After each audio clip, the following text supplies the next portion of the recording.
5 الفجر بتوقيت جرينتش، 8 صباحا بتوقيت مصر. أسعار الذهب لسه في نفس النطاق العرضي ما بين مستويين 3325 كمنطقة دعم رئيسية و3360 كمنطقة مقاومة رئيسية.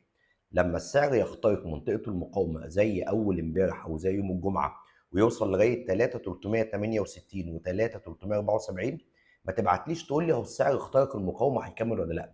العبرة بالإغلاق، يعني ولا يوم قفل فوق ال 3360. حتى في الايام اللي جاب 3374 زي يوم الجمعه نزل قفل عند 3355. فانت استنى لاخر اليوم وشوف شمعه الاغلاق هل هي فوق مستوى المقاومه فيبتدي يجهز للمستوى اللي وراه، ولا تحت مستوى الدعم فينزل للمستوى اللي تحته. عندنا كده المستويات الاتيه: 3325 منطقه دعم، تحتيها 3300. اما فيما يخص المقاومه عندنا 3360، بعد كده 3400. وفيما يخص اسعار الذهب المحلي: عيار 21 4650، عيار 24 5314، الجنيه الذهب 36 720.